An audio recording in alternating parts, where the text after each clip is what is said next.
예, CBS 라디오 박정희 한판승부 함께하고 계십니다. 조금 전 공수처가 윤 대통령에 대해서 구속영장을 청구했다라는 속보를 전해드렸는데요. 자, 이로써 윤 대통령에 대한 내란죄 수사가 본격화될 것으로 보입니다. 여러 법적 쟁점들 그리고 윤 대통령 측의 주장 또 이분과 자세히 짚어보겠습니다. 22년간 검사로 재직하시다가 창원지방검찰청 통영지청 지청장으로 퇴직하신 후 5년 전부터 법무부 감찰관으로 일해오신 분입니다. 유혁 전 법무부 감찰관입니다. 어서 오십시오. 예, 안녕하십니까. 예. 예, 두 분도 인사 나누십시오. 이재영 전 의원님, 박성태 실장입니다. 안녕하십니까. 네, 안녕하십니까. 예. 예, 먼저 시청자 여러분께서 궁금하실 텐데 지난 12월 3일 비상계엄 선포의 날에 법무부 회의 참석을 거부하고 사표를 내신 걸로 많이 알려졌습니다. 예. 예. 그렇습니다. 예. 12월 4일 날 사직을 해 가지고 예. 12월 11일 날 사직서가 수리돼서 예. 지금은 특별한 직업이 없이 지내고 있습니다. 예. 예. 그 이후에 어론 인터뷰도 많이 하셨었는데 네네. 이제 대통령이 체포가 됐지 않았습니까? 예, 그렇습니다. 한 43일간의 과정은 어떻게 보셨습니까? 저는 사실 뭐 좀 답답함도 많이 느꼈고요. 예. 어떻게 보면 이 사건은 여러 가지 관련자들도 많이 구속됐지만 국민 전체가 다 목격자이고 피해자이고 증인이고 그런 사건인데 예. 분명히 언론 보도나 이런 걸 통해 가지고 직접 목격하고 경험했던 그 사건인데도 불구하고 이 신속하게 수습이 안 된다는 점 때문에 예. 좀 답답하기도 하고 음. 좀 여러 가지로 좀 잠도 좀 잘 안 오고 아. 쉽지 않은 시간이었던 것 같습니다. 한 43일 지났다고 하는데 예. 생각컨대 거의 한 1년은 지나는 것 같이 많이 세월이 흐른 것 같은 그런 느낌입니다. 예. 정말로 말씀하신 대로 많은 국민들이 시간은 물리적으로 좀 짧지만 굉장히 오랜 시간이 지난 것 같아요. 예, 시기를 그렇습니다. 겪었다라는 예. 말씀인데 이제 우리 감찰관님께서는 대통령의 계엄 선포 개인의 안위를 국가의 안위와 혼동하는 정신 착란에 가까운 판단이었다 이렇게 말씀하셨는데 네네네. 이거 어떤 의미였을까요? 그날 하도 잠도 못 자고 그런 와중에 이제 인터뷰하면서 그런 말이 갑자기 떠올랐는데요. 예. 사실 윤석열 대통령은 사람이 판단을 할 때 보면 상황을 인식하고 내가 그 상황에서 어떻게 행동을 해야 될지를 생각하고 그리고 나서 결심을 한 다음에 행동에 옮기지 않습니까? 예. 근데 윤석열 대통령은 기본적인 그 출발점, 상황 인식 자체가 상당히 왜곡되어 있어서 웬만한 자기에 반대되는 견해를 가진 사람들은 모두 다 반국가 세력 내지는 그렇죠. 무슨 사법 카르텔의 이론, 카르텔이라는 말을 되게 좋아하는 것 같아요. 맞죠. 본인이 마음에 안 들어하는 데에는 다 카르텔이라는 말을 붙이고 그러는데 예.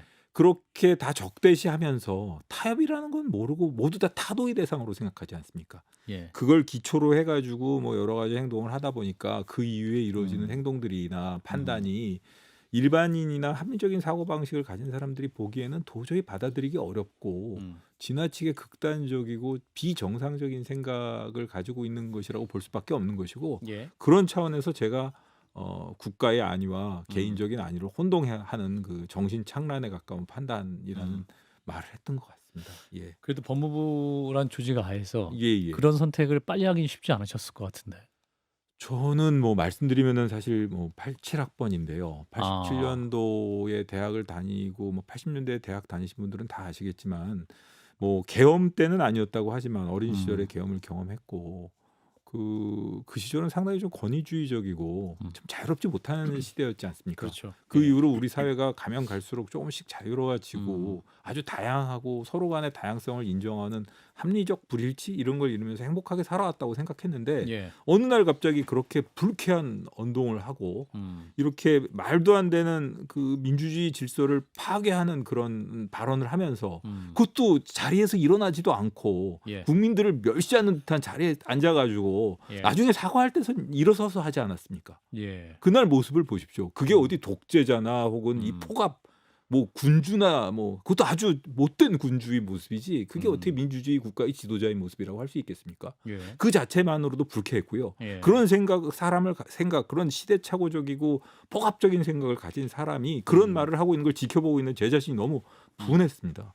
그렇기 때문에 참을 수가 없어서 최소한 공직에서는 떠나야겠다 이렇게 생각을 했던 거고요. 바로 그냥 실천에 옮겼을 뿐입니다. 예. 자, 이런 건데 이제 왜 계엄을 선포했는가 이 부분은 이제 변호인 측에서 계속 얘기를 하고 있긴 합니다만 이제 조금 전 들어온 소식 공수처의 구속영장 청구 소식 네네. 함께 전해드렸는데 일단 공수처는 범죄의 중대성, 재범 위험을 고려해서 영장을 청구했다라는 네, 것이고 혐의는 내란 우두머리 혐의와 예, 예. 직권남용 혐의 이 네. 두 가지를 이제 공수처가 적시를 한 것 같습니다. 네, 네, 네. 이제 검사를 오래 하셨기 때문에 이 영장 청구는 어떻게 보시고 계십니까? 저는 뭐 공수처 의견에 전적으로 동의하고요. 예. 뭐 사실 뭐 그 사안의 중대성이라든가 중형 선고 음. 이게 뭐 내란죄라는 게 사형 무기 뭐 이런 아주 법정이 중대한 행위니까요. 예. 그리고 내란 수괴의 경우에는 더더욱 중형이 처해지게 되어 있고 그다음에 이건 공범이 아주 많은 범죄이지 않습니까? 그렇죠. 그러니까 공범이 많기 때문에 언제든지 서로 간의 진술을 조작한다던가 말을 맞춰가지고 증거를 인멸할 가능성이 있습니다. 예. 사실 실질적으로 지금 보면 변호인들 사이에서나 공범 이 서로 관련자들 사이에서도 말이 조금씩 어긋나고 있지 그 않습니까? 김용현 전 장관 변호인 측은 네네. 그거 포고령 대통령이 손봤다. 예, 그렇습니다. 근데 대통령 측에서는 아니다. 잘못 예, 예. 뺏긴 거다 그쪽에서. 예, 예. 그러니까 이게 그 물고 물리는 예. 공범 상호 간에도 서로 책임을 전가하기 위한 싸움이 이제 시작된 거고요. 예. 뭐 앞으로 더더욱 뭐 보면은 더 흥미진진한 내용의 재판이 이루어질 것이고 서로 간에 뭐 좌우지간 그걸 바라보는 국민들 마음도 되게 착잡하지 않을까 이런 생각이 듭니다. 그러네요. 자, 그러면 그 체포영장 발부를 고려해서 공수처가 지금 이제 서부지법에 영장을 청구했다는 거거든요. 네네, 그렇습니다. 근데 지금 또 쟁점은 아예 중앙지법 해야지 이거 서부지법이 하는 거 아니다라고 예, 또 예. 계속 또 변호인 측은 그러니까 대통령 변호인 측 주장을 하고 또 예, 여당 예. 측에서도 이게 불법성이다라고 위법하다라고 주장하지 네네. 않습니까? 그게 저는 변호인들이 아주 독특한 주장인지 뭐 사실 그 공수처가 여태까지 서울중앙지법에 영장을 청구해 왔다는 점 뭐 여러 가지 비춰보면 그런 주장을 할 여지도 있는데요. 예. 그렇다고 해서 서부지법에 관할이 없는 게 아닙니다. 음. 그런데도 불구하고 이 대통령을 비롯해서 변호인들은 일치해가지고 그런 주장을 해왔는데 예. 이미 서부지법에서 2번의 체포영장 발부, 1번의 이의 신청 기각. 그렇죠. 사실 그 이의 신청은 법적 근거도 없고 체포영장에 대해서 예. 듣도 보도 못하던 그런 그런가요? 이의거든요. 아. 그런데 이제 그걸 서부지법에서 아주 친절하게 이유를 설명하면서 기각을 했습니다. 그리고 본인들이 그토록 원하던 서울중앙지법에다가 청구한 그 체포 적부심 적부심. 자체도 예. 이유가 없다고 그래서 기각이 됐습니다. 어떻게 보면은 스스로를 그 자충수라는 생각도 들 정도로 예. 좀 그릇된 방어 전략이 아니었나 생각이 들고요. 음. 이렇게 이미 법원에서 4번에 걸친 물론 최종적인 판단은 대법원에서 내려지겠습니다만 예. 이런 결정이 내려진 이상 저 변호인이나 그 윤석열 대통령 측의 주장이 좀 문제가 있다는 거는 이미 뭐 온 국민들이 다 알게 된 것 같은데 그래도 포기하지는 않을 것 같습니다. 기본적으로 뭐 이 법원에서 불리한 결정이 난다고 해가지고 그 결정에 승복하기보다는 그 법원 자체를 비난하면서 결국 자신들이 정당성을 주장할 것이기 때문에 예. 앞으로도 이런 주장은 그리고 이것보다도 더 기발하고 좀 독특한 주장은 계속되지 않을까 싶습니다. 근데 지금 이제 대통령이 2020년에 했던 말이 주목받고 있습니다. 공수처 네. 검사들에 대해서 네. 삼류들이 가는 곳이다. 예.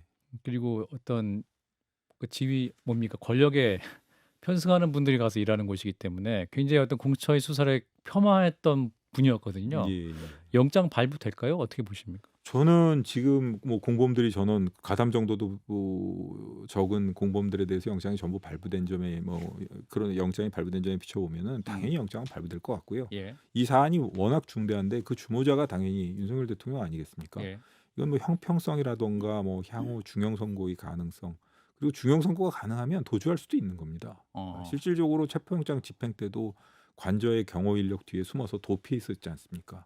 그리고 뭐 여러 가지 태도나 이런 거에 보면 본인의 잘못을 단 한 번도 제대로 인정한 적이 없습니다. 그런 점에 비춰보면 당연히 영장은 발부되는 게 맞다고 보고요. 예. 그리고 청구하는 것도 맞고 발부되는 것도 맞습니다. 그리고 공수처를 그렇게 폄하했다는데 뭐 속으로 그런 생각을 할 수는 있겠죠. 하지만 공적인 자리에 있는 사람이 그렇게 타기관을 그렇게 무시하는 듯한 어떻게 보면 겸손이 부족한 사람이 아니었나라는 생각이 들고요. 그런 점에 비춰보면은 참 안타깝습니다.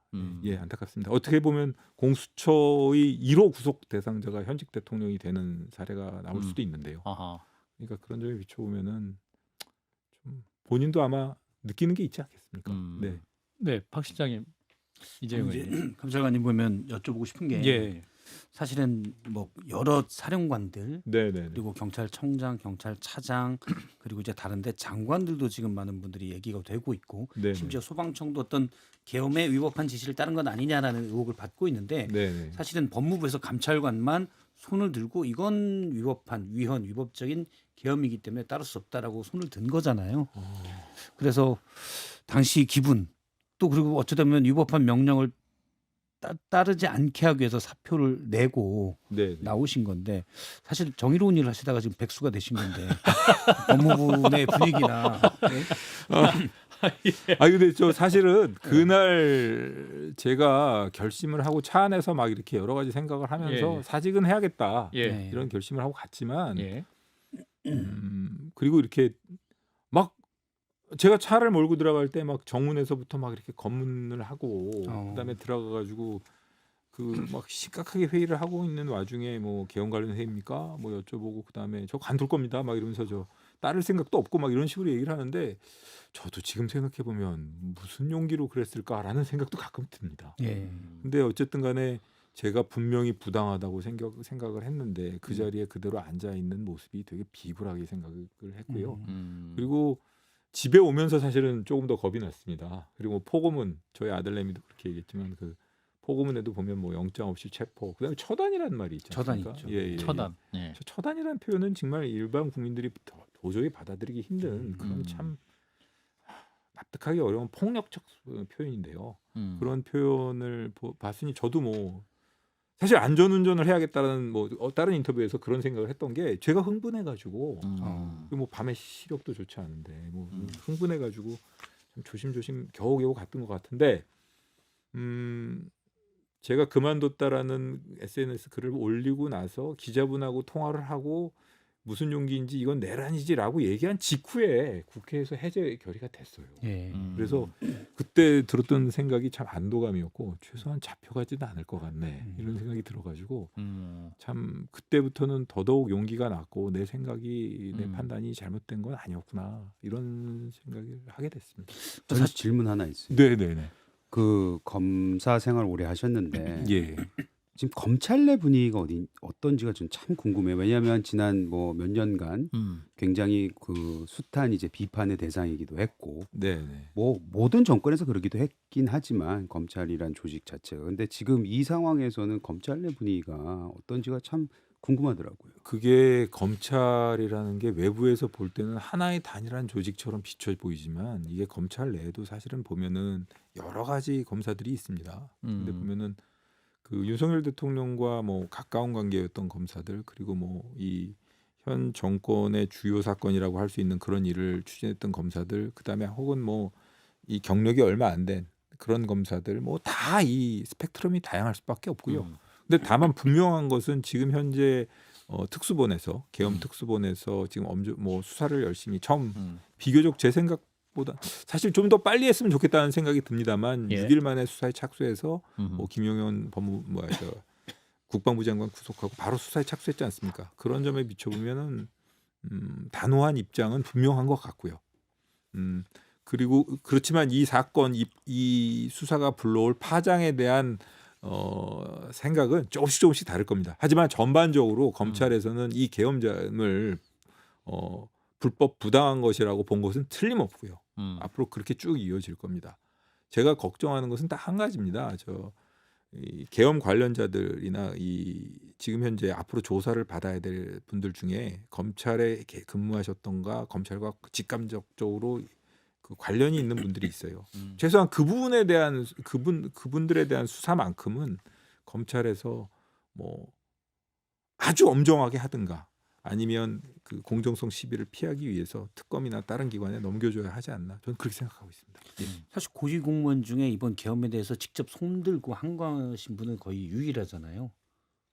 사실 다른 사령관들도 박성태 뭐 실장의 파악하기는 그렇습니다. 네, 다른 사령관들도 뭐 이건 아닌데라고 했지만 결국은 따랐고 물론 네. 거기에는 우리나라의 어떤 공조직들의 상명 하복 문화도 좀 작용이 됐을 거라고도 보는데 어쨌든 감찰관님 그렇게 하셨는데 지금 그만두신 다음에 어쨌든 그 고위 공무원의 자존심을 지키셨는데 다시 법무부에서 연락이 와서 계엄도 유연이니까 다시 좀 나와주시면 안 됩니까? 이런 건 없습니까? 그런 건 없고 제가 사실 그 바로 사직서를 던지고 나서 예, 예. 사직서를 던진 이유 중에 하나가 제가 하고 싶으면 마음껏 해. 이게 계엄이라는 게 보통 상황이 아니지 그렇죠. 않습니까? 그리고 계엄을 선포한 사람도 그 국가원수의 자리에 있고 그걸 말리지 못한 참모진도 그대로 남아 있고 사실은 이 계엄과 관련된 사람들이 국가 요직에 아직도 포진해 있는 상태입니다. 예. 그렇기 때문에 이 문제가 이 과거 12.12를 완전히 다 권좌에서 물러난 사람들을 처단할 때도 그렇게 힘들었는데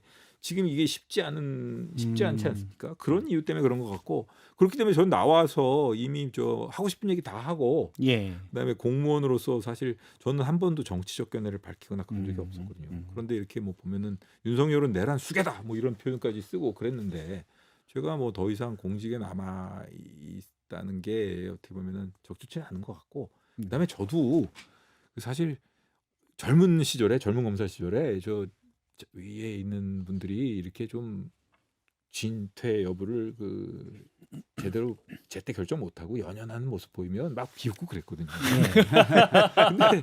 근데 제가 이제 그 입장이 된 건데 뭐 그냥 미련 없이 잘했다 뭐 이런 생각이 들었고요. 감찰관님은 좀 그래도 다른 경우잖아요. 지금 뭐 계엄에 대해서 여기에 내가 동조해서는 안 되겠구나. 네. 이 자체에 있는 게 내가 역사의 죄인이 될 수 있겠구나 해서 그냥 사표 던지고 나오신 거여서 예, 박 시장님이 너무 혹시 이제 우리 감찰관님 고취에 관심 많으신 것 같습니다. 저는 사실 여기까지. 너무 불쾌했어요. 네. 계엄 사령관의 지시를 따른다. 다시 그런 권위주의 시대로 돌아가서 영장 없이 뭐 저희 학교에 등하교할 때 가방 열어보고 그 안에 유인물이 있는지 살펴보고 학교 그렇죠. 안에 뭐 사람들 들어와 가지고 뭐 학생 몇 명만 모여 있으면 해산시키려고 그러고 최루탄이 난무하고 그런 시절로 돌아간다는 것인데 그거는 아니지 않나라는 생각이 들었고요. 저는 그냥 좀 그리고 제가 아까 뭐 잠깐 얘기가 나왔습니다만 인디어런스 운동이라 그래야 되나 그런 게 제 취미 생활이다 보니까 정말 즐기게 한번 돌 생각이었습니다 진짜. 예. 그런 생각을 했었습니다. 예. 참고로 우리 감찰관님은 철인 3종 경기를 열심히 하시는 철인이라는 걸 말씀드리고 우리 안종호 기술 감독이랑 같은 지금 취미를 갖고 계셔서 자 이제 구속 기간이 최대 20일입니다. 영장이 네네. 발부가 되면 근데 지금 이제 공수처와 검찰이 조사 기간을 반반씩 열흘씩 하겠다. 네네. 요것도 이제 일각에서는 이거 좀 말이 안 되는 경우다라고 얘기를 하는데 이건 어떤 건가요? 그게 이 공수처의 지위에 대한 막 법률적인 평가 이게 이런 공수처가 사건을 수사를 할 때 예. 수사만 할 수도 있고 기소는 못하는 사건이 있고요. 수사와 기소를 할 수 있는 경우가 있습니다. 예. 근데 이 지금 대통령의 경우에는 수사는 이제 수사권은 인정을 받았지 않습니까? 예, 직권남용을 법원에서. 근거로 해서 네. 관련 사건으로서 내란죄를 수사하고 그다음에 대통령은 뭐 수사 대상은 맞습니다. 근데 이 대통령에 대해서는 기소는 검찰에서 하도록 되어 있습니다. 아하. 근데 이 보통 사법경찰관이 수사를 해서 사건 기록을 검사에게 넘기는 걸 송치라고 하는데 예. 공수처법에는 송치라는 표현이 아니라 송부라는 표현을 쓰고 있고요. 음. 공수처에서도 이거는 대등한 약간 기능이 다른 검사로서의 권한을 갖고 있는 검사들 간의 업무 분장이지 이게 사경과 검찰의 관계는 아니라고 얘기를 하고 있습니다. 근데 어찌되었든 이런 초유의 사태가 발생할 것을 예상하지 못했기 때문에 구속 기간을 일단 20일로 보고 서로 나누어서 예. 이렇게 10일씩 수사하고자 한 것인데요. 예. 제가 보기에는 조금이라도 이 절차상의 그 문제가 생기면 없는 절차상의 하자도 트집을 잡아서 지금 문제를 제기하고 있는 윤석열 대통령 측이기 때문에 예. 10일 이렇게 할 것이 아니라 예. 9일 아무 문제 없이 나중에라도 문제 없이 조금 하루씩 손해를 보더라도 사실 이 사건의 경우에는 예. 증거 관계나 이런 게 워낙 탄탄해서 뭐 이렇게 그리고 윤석열 대통령도 지금 보면은 진술 거부하면서 아예 그냥 뭐 수사에 협조할 태도를 보이고 있지 않지 않습니까? 그렇죠. 그러니까 이제 그 검찰에서도 뭐 다른 증거들로 최대한 모아가지고 처리를 하면 될 것 같고 9일 이거 절차적인 하자 시비가 더 이상 생기는 일이 없도록 예. 좀 탄탄하게 수사를 해야 될 것 아, 같습니다. 9.19 하는 게 오히려 시비거리가 없는 상황인가요? 그렇습니다. 아, 네, 왜 왜냐하면 그렇습니까? 20일이라고는 하지만 예. 20일이라고는 하지만 11 이렇게 한다던가 혹은 공수처가 조금 더 수사를 할래 그랬고 11일 9일 이런 식으로 하고 막 이렇게 아, 된다 그러면 예. 야 그러면 안 되지 이런 식으로 또 절차상에 서로 아니면 힘겨루기. 예. 아 그게 힘겨루기 아니라 아. 그런 문제를 지적할 수가 있습니다. 아, 그 변호인 예. 측에서 그렇기 때문에 아예 예. 그런 소지를 논란거리를 없애기 예 위해서. 논란거리 없애고 사전에 차단해 버리는 게 아, 더 깔끔한 것 같습니다. 저라면은 뭐 이건 뭐 재량이니까 잘 알아서들 하시겠지만 뭐 저라면 그렇게 할 것 같습니다. 아무튼 그 대통령께서 진술 거부를 계속 하고 있는데 네네네. 그 상황 속에서도 계엄의 정당성에 대해서는 스스로 얘기를 하고 있잖아요. 예. 그게 법리적으로 봤을 때 뭐 저는 도움이 안 된다고 생각을 하는데 네. 왜 그 주장을 하고 있다고 생각하세요? 그게 예. 지금 탄핵 절차와 형사재판 절차라는 사법제도의 틀 안에서의 절차가 진행되고 있는데 그 절차에서는 이미 이 승산이 없다라는 거를 마음속 깊은 곳에서는 알고 있는 것 같습니다. 대통령도 예, 변호인도 그 틀 내에서는 이미 승산이 없기 때문에 결국 그 헌법재판소의 그 변론 과정을 보시면 아시겠지만 약간 좀 변호인들이 주장하는 게 좀 준비가 덜 됐다라던가 약간 논리가 좀 약하지 않나 이런 생각이 들 정도로 좀 보기가 안쓰러울 정도지 않습니까? 이미 그런 주장들은 이 사법 절차 내에서의 주장이라기보다는 사법 절차 외에서 아하. 이해관계를 염두에 두고 본인들 지지자들을 상대로 이 지지 그다음에 호응을 얻어내기 위한 그런 사법 절차 외의 주장이 아닌가 저는 그렇게 생각하고 지금 있습니다. 묵비권 행사하고 있는데 네. 첫날 밤 10시까지 할 말 다 했다. 예. 안 간다. 뭐 이러고 있잖아요. 네. 이게 가능한 겁니까? 그거야 뭐 지금 굉장히 생경해서 아니 이게 이제 당연히- 체포돼서 할 말 다 했다. 그러니까 최대한 자신의 방어권을 행사하려면 다 설명을 해야 되고 소명을 해야 되는 건데 예. 어제 할 말 다 했다. 네. 피곤하다 몸이. 그거를 제가 좀 심하게 얘기한다고 하면 이 합리적이지 않은 사람의 행동을 합리적으로 해석하려고 드니까 문제가 생기는 겁니다. 아, 사실 그런가요? 윤석열 대통령의 행동은 예. 상당히 좀 어떻게 보면은 좀 극단적으로 얘기한다면 합리적이지가 않아요. 그냥 뭐 떼쓰는 어린애 같은 그런 거고. 땡깡. 예, 그다음에 과거의 경우에도 보면 본인이 빛나고 어디선가 좀 득이 될 것, 본인에게 이익이 될 것 같은 장소에는 언제든지 가가지고 이렇게 뭐 이렇게 활발하게 막 이렇게 맞아요. 행동을 하다가도 본인이 책임을 져야 될 뭐 그런 일이 생기면 모습을 나타내지 않지 않습니까? 예. 저는 그런 연장선상에서 이걸 봐야 된다고 생각하고요. 음. 어떻게 보면은 그런 그 비합리적이고 합리적이지 않은 그런 행동이 예. 먹혀 들어가고 있거든요. 음. 뭐 그런 데서 고무돼 가지고 더더욱 그런 행동을 하고 있을 수도 있고 제 생각은 뭐 이런 진술 거부권뿐만 아니라 앞으로 모든 절차에 대한 사법 절차에 대한 협력은 안 할 것이고 나중에 구속 기소가 되거나 형이 나중에 확정이 되더라도 뭐 형 집행 정지 신청이라던가 뭐 신병을 이유로 인한 뭐 석방을 요구한다던가 혹은 뭐 교도관들의 처우를 문제로 해서 문제를 제기하고 계속 지속적으로 공수처의 수사 과정에 문제가 있었다던가 그 과정에서의 사소한 문제를 뭐 흠을 잡아가지고 뭐 재심 청구를 한다던가 앞으로도 계속 이런 논란거리는 계속 만들어내지 않을까 이런 생각이 들고 있습니다. 또 하나. 이 계엄은 통추행위로 대통령으로서 정당한 권한 행사다. 판검사가 판단할 문제가 아니다. 이렇게 주장을 했는데 그거는 요거는 윤석열 대통령하고 윤석열 대통령 변호인들이 일관돼서 주장하고 있고 이번에 김용현 그 국방부 장관도 예. 그 변론 준비기일에서 그렇게 주장했다고 하는데요. 예. 통치행위라는 개념은 사실은 논란의 소지가 많은 개념입니다. 통치행위를 전적으로 인정하시는 분들도 없고 그렇다고 전적으로 부정하시는 분들이 있는 것도 아닙니다. 예. 이 통치행위라는 거는 이제 고도의 정치적인 행위라서 사법심사의 대상이 안 된다는 것인데 아. 실제로는 12.12 내란 사건이나 이런 사건에서 여러 차례에 걸쳐서 통치행위도 위법성이 결부가 된 경우에는 그리고 그것이 국민의 인권을 침해하는 요소를 가지고 있는 경우에는 사법부에서 심판을 해서 그에 대해서 여러 차례 이미 헌법재판부에 판례가 쌓였습니다. 그러니까 지금 보면 변호인단 분들께서 모르고 그런 주장을 하시는 건지 아니면 아시면서도 그런 주장을 하시는 건지 저는 그것조차도 좀 약간 좀 의문스럽습니다. 예. 아까 말씀하셨듯이 네. 다들 뭐 변호인들도 보면은 뭐 이력은 화려하신 분들이잖아요. 네. 법을 모를 분들은 아니고 네. 그럼에도 불구하고 이런 주장을 하시는 이유가 아까 말씀하셨던 다른 의도로 다른 이해관계에 있어서 다른 메시지를 위해서 하시는 것이 예, 아닌가. 다른 메시지로서의 의도도 있고 뭐 한편으로는 이렇게 볼 수도 있습니다. 지금 그 다 연수원 그 판례가 나온 때 자체가 97년 이후기 때문에 97년 이전에 공부를 하셔서 그 이후에 신판례 경향을 혹시 뭐 따라잡지 못하셨나 이런 생각이 들 정도라서요. 이게 그건 뭐 검색만 해봐도 바로 나오는 거거든요. 그 판례는. 그리고 저 같은 경우에는 초임 시절에 그걸 워낙 봤기 때문에 그리고 그때도 명령에 따랐다는 주장들을 다 했습니다. 개헌과 관련됐던 그 군부 관계자들은. 그런데 전부 유죄 판결이 났거든요.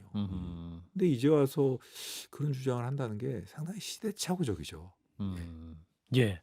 뭐 굉장히 명쾌하게 말씀해 주셔서 정리가 잘 된 것 같습니다. 일단 오늘 여기까지 뵙고 다시 모시도록 하겠습니다. 자, 유혁 전 법무부 감찰관이었습니다. 고맙습니다. 네네네 감사합니다. 네 감사합니다.